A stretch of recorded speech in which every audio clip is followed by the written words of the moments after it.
Hello, everyone. Welcome back to a special Saturday edition of Bruin Dash. It's a little crossover edition before tomorrow's impromptu UCLA Cal game. So I am joined by one of the hosts from Bear Dash, Shailin Singh. Shailin, how are you doing today?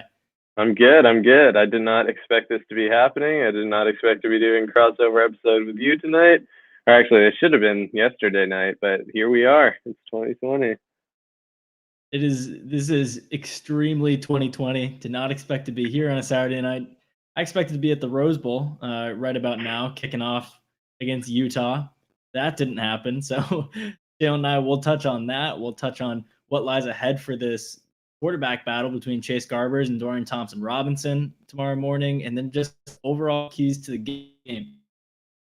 Starting off, been a very couple of days in the Pac-12, especially for Cal the last 2 weeks, and UCLA the past 24 hours, really. So, why don't you just start off and talk about what Cal has been through, starting with last week's game that didn't happen against Washington, up through this week when you're supposed to play Arizona State.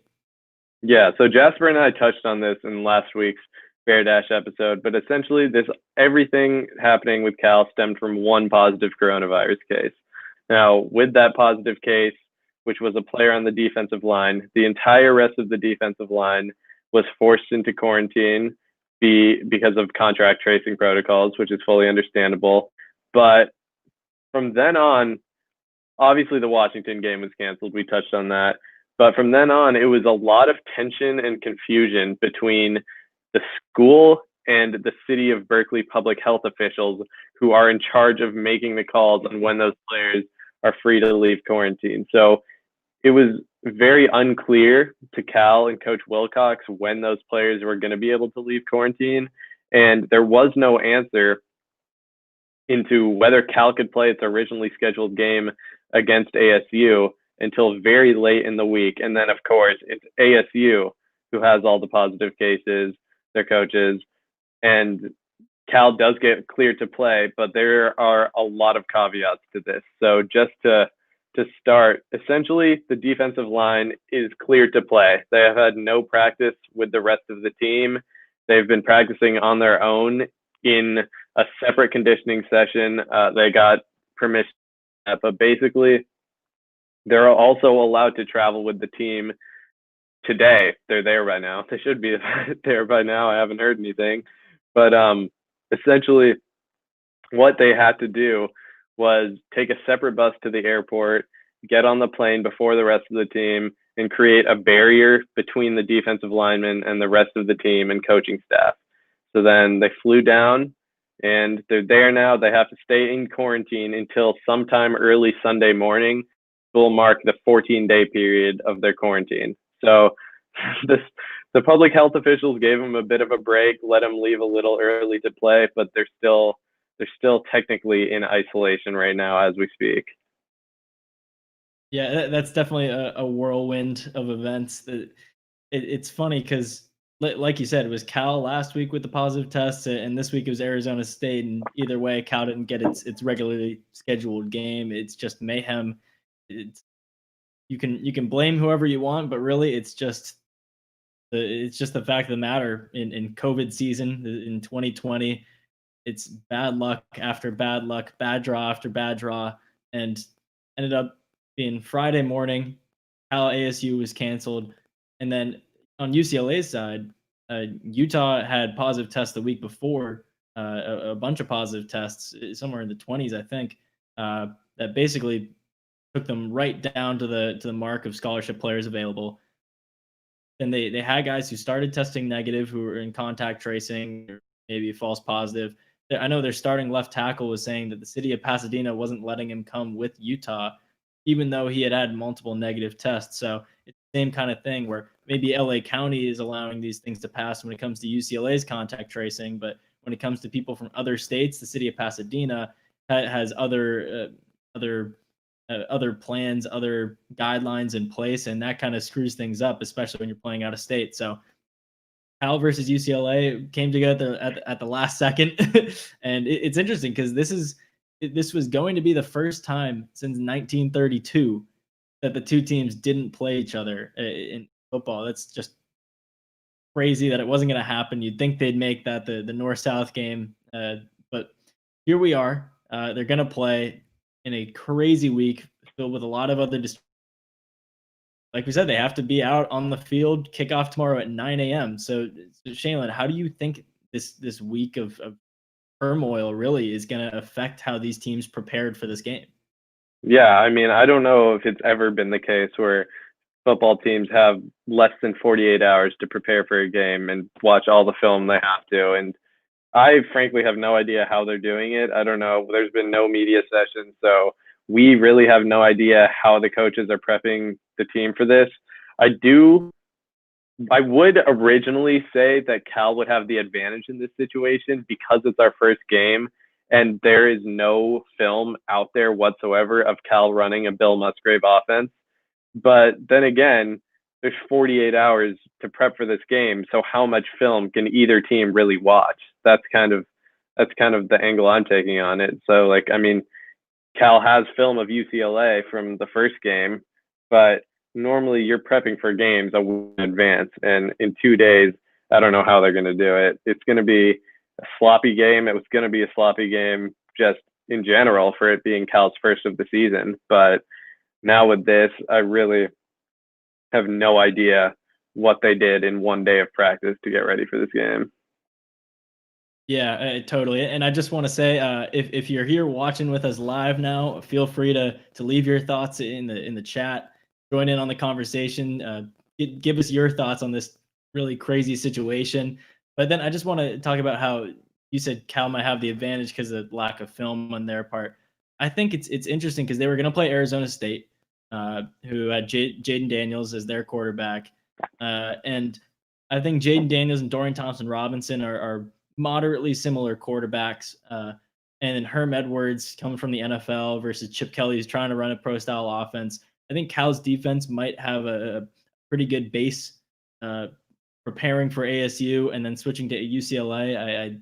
I think they're kind of in a decent spot versus, yeah, I mean, don't know what Cal's offense is going to look like from the UCLA side. So that's definitely tough, but at least Cal maybe has a bit of a head start on that front when it comes to the quarterback play. But overall, it just the way that they condition is totally thrown off, pushing a game back the day before it's supposed to happen. UCLA practiced today, just final walkthroughs and everything, but that's totally off schedule. It basically had an extra day of practice this week than they usually would have. So I don't know how that affects conditioning, how that in fact it impacts injuries, and just the mental aspect. These guys are going to have to wake up at 4 a.m. to get out there by 9. They're going to be exhausted from a really long, stressful week. It's going to be interesting to watch. Probably maybe pretty sloppy, like you said. Yeah, and just these players must be insanely stressed. I know during the media sessions we did have with Coach Wilcox, he was visibly very frustrated, and I don't think it's directed at any one person or the city or the Pac-12, but they've been through a lot and having to balance travel for Cal, having to balance trying to game plan for a brand new game, and then on top of it, you throw in the 9 a.m. start. They're going to be, I'm not going to say they're going to be tired because it's the first game of the season. Like adrenaline's going to be pumping, but it's going to be maybe some lapses in judgment, maybe some bad reads. Who knows? We'll see. But I do think Cal did luck out with the scheduling a little bit in terms of how little game plan they had with the quarterbacks, like you mentioned. And we'll touch on the quarterbacks more in a second. But you're right that Cal was preparing for a quarterback who can run the ball. And that I think is extremely important because that would be a huge disadvantage if Cal was prepping for a team that had maybe a pocket passing type quarterback, and then all of a sudden you're facing DTR. But in Jaden Daniels' first game against USC, he was running the ball extremely effectively. DTR did in y'all's first game too.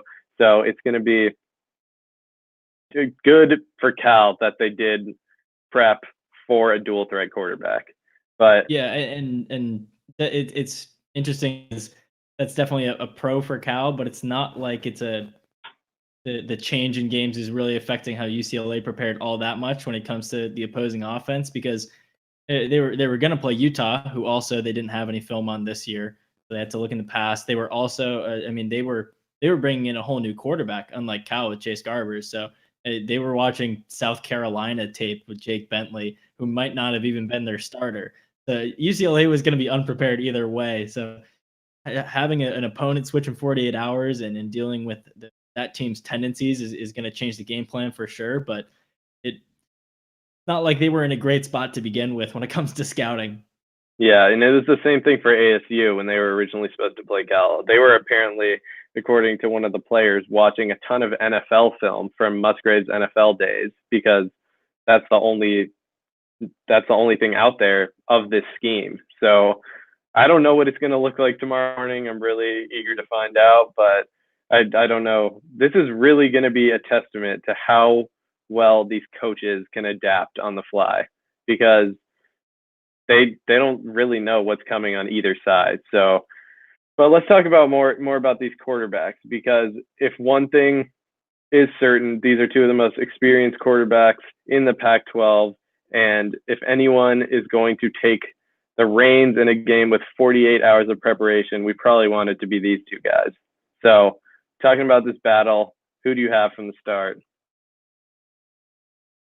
I think it's going to be really interesting because I have been a huge proponent of Torian Thompson-Robinson the last 2 years, really, thinking that, oh, this is the game he breaks out, this is the game he breaks out, and he always shows glimpses of that. But as he showed in Colorado last week, he still keeps turning the ball over. 2 turnovers, a pick and a fumble.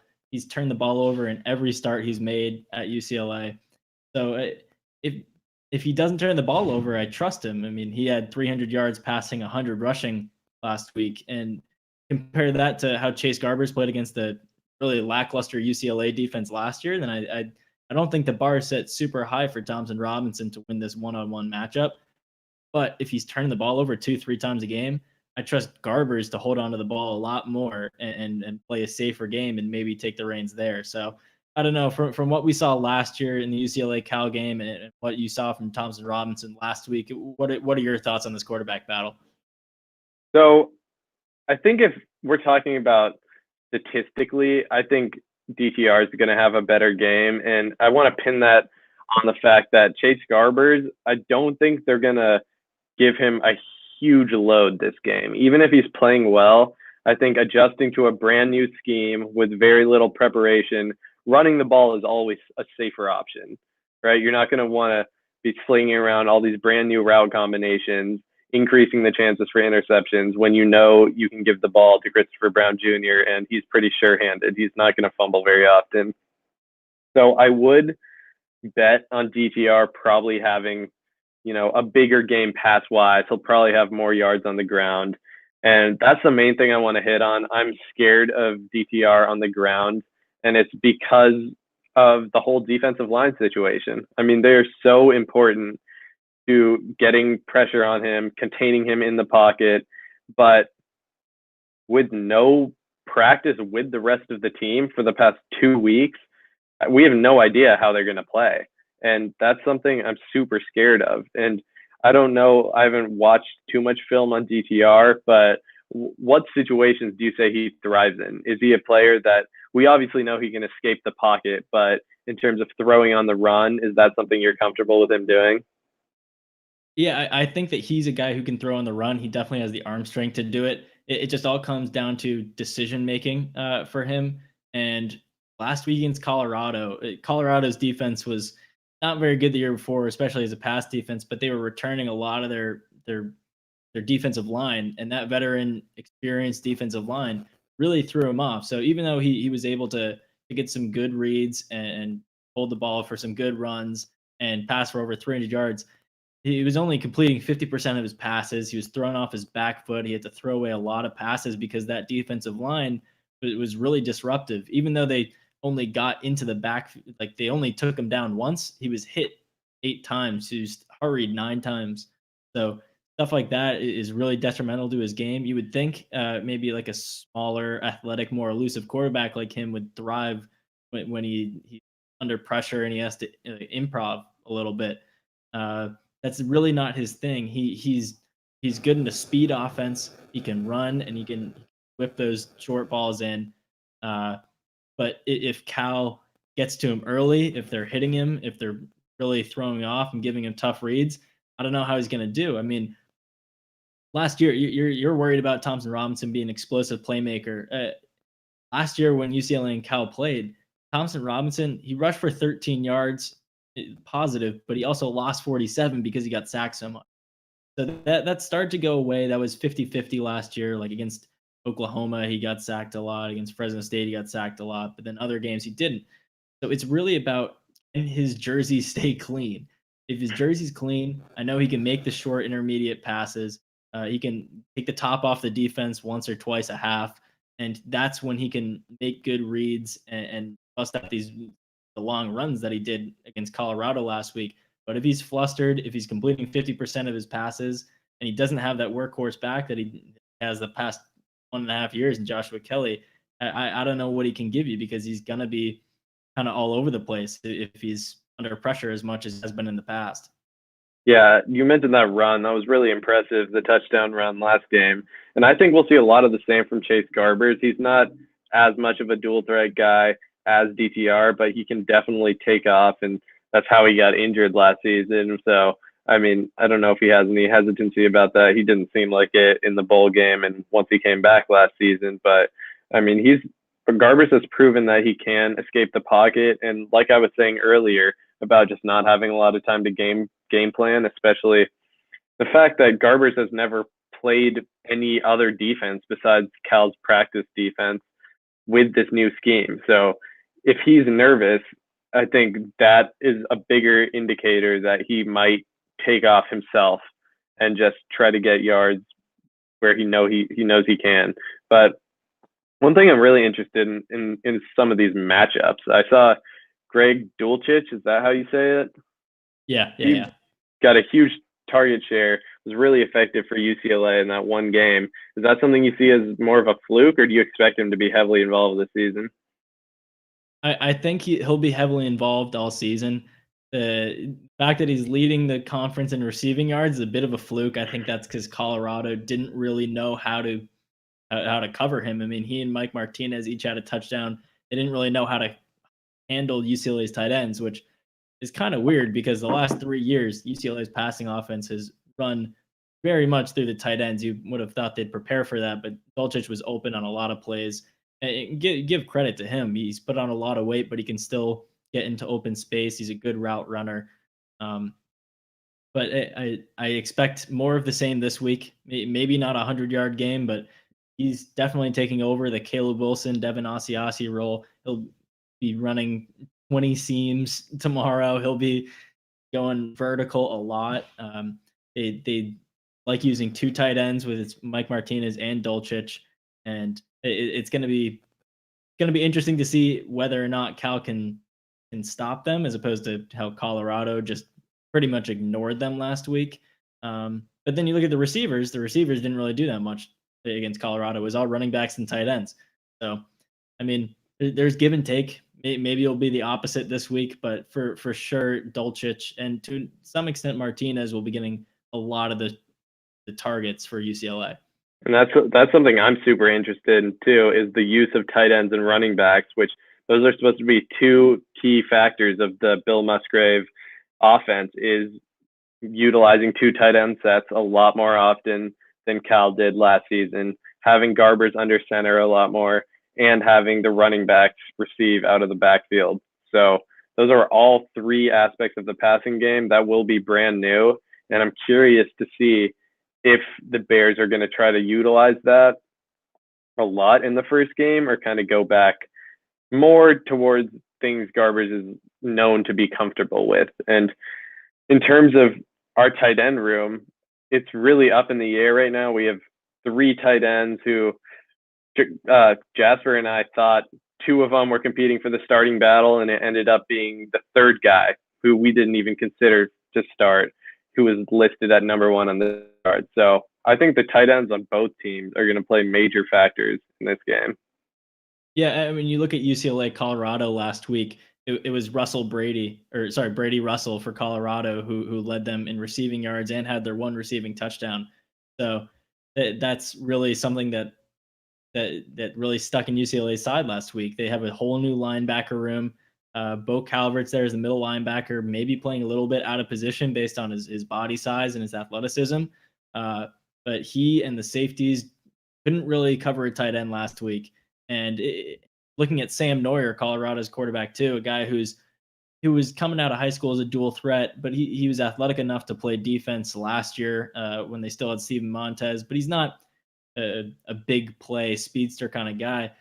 Still had 74 rushing yards that he picked up, 64 net, and his long was only 12. So I would be willing to bet that GARBERS is able to do some of the same, where he scrambles for those like 6, 7, 8 yard gains, and that just makes it a lot easier on Cal. Makes it, instead of third and long, you get third and short. You convert those big third downs when you can have a quarterback who scrambles like that against a defense who maybe isn't so good against a scrambling QB.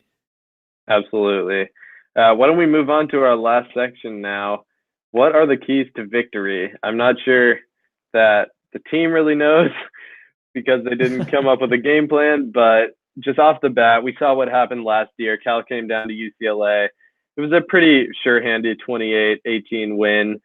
Christopher Brown Jr., Cal's running back, who is starting again this season, went off for 111 rushing yards and 2 touchdowns, and that was really the way Cal won that game. So what needs to happen this time around for UCLA to pull out a different result? Yeah, I think one, when you just look at that game against Cal last year, it's really just controlling the line of scrimmage, getting the run game going early, which was an issue for UCLA at times last year in the USC game, Washington State game, and the Cal game too. Joshua Kelly had 76 rushing yards, was not really great by his standards, and it kind of put UCLA in a hole. They were down at halftime. They had to throw a lot in the second half, and really that just kind of took them down. They weren't able to mount a comeback without a consistent ground game. So if UCLA can maybe slow down the run on and actually put together a consistent running game, unlike they did against Cal last year, unlike they did against Colorado last week, then they can kind of play the game how they want instead of being boxed into a corner like they have been in the past. Yeah, I think I have a similar key for Cal, and that's to not stray away from the run. Like, no matter how well GARBERS is doing, UCLA this season has just proven that they couldn't really stop it against Colorado, nor could they stop it against CBJ last season. And he's one of the hardest running backs to take down in the Pac-12. So I think even if maybe the runs aren't there initially, just don't veer away from that, because I do think as hyped up as Chase GARBERS is being this season, I think Cal's identity will come in the running game. Christopher Brown Jr. is a super hard-nosed guy. He's going to be physical. He's going to throw out stiff arms. And this offensive line is arguably the most experienced and talented unit on this team this year, which is the complete of last season. So I expect them to run the ball, and I expect them to do it well. Another one for me is that I want the defensive line and the linebackers to force DTR to make throws on the run, because the reason I say that, even though he has proven that he can make throws on the run, you mentioned that he is pretty turnover prone, and he only completed 50% of his passes last game. And I trust the Cal secondary enough, even losing 2 starting safeties, losing your starting nickelback. I trust the secondary enough to cover and potentially pounce on those opportunities. If DTR's, just off a little bit on those hard cross-body throws as he's leaving the pocket, I think the defense and the secondary specifically will have a chance to pounce on a couple of those balls. And I think the turnover battle, just even 1 or 2, if Cal can force 1 or 2, that'll go leaps and bounds in helping them win this game, because the offense is probably going to be rusty. It's their first game, not much time to game prep. So the defense needs to help out the offense when they can. Yeah, absolutely. I mean, that kind of rolls into one of my keys for the game for UCLA is don't turn the ball over. It's pretty simple. I mean, they had 4 first half turnovers last week that kind of put them in a hole. They couldn't dig out of it. And Dorian Thompson-Robinson was talking about it earlier, how he has to get his turnovers under control. If he doesn't turn the ball over, he is like pretty easily in the top tier of quarterbacks in the conference, maybe right there behind Slovis and up there with Dan and maybe put him ahead of GARBERS. But when he's this turnover prone, he can be pretty detrimental to his team, which is tough because he tries his best to get his team back in games. He can put up 400 plus total yards, and he still didn't have a good game because of those turnovers. So whether you're talking about Thompson Robinson or Demetric Felton or Kyle Phillips, gotta get a better handle of the ball. Can't be throwing picks, can't be fumbling away ball and read options. And then last week they didn't force any turnovers. So the turnover battle is huge for both teams. And then my last key for the game for UCLA is just to commit to a defensive identity. They had Coach Norwood come in. He was co-defensive coordinator at Navy. Now he's a DB's coach at UCLA. He was supposed to institute a 4-2-5, which we saw a little bit of against Colorado last week. But there was also a lot of Jerry Azanaro's 3-4, and just it looked like it really threw off the defense. They couldn't get in a rhythm. They couldn't really play how they wanted to. They had a lot of negative plays that they forced. They got behind the line of scrimmage, and that's great. But when they were shifting formations so frequently, it really just didn't seem like it was working in their favor. They need to commit to the 4-2-5, I think, or if not, commit to the 3-4, but do something, have a steady rotation, have a steady game plan, so you're not trying to wing it and mix in these two philosophies at the same time, which really clearly didn't work when you let up 48 points against Colorado last week. Yeah, that is a luxury that Cal has that honestly not many teams in the Pac-12 have, is that Cal knows its identity and it's defensive football.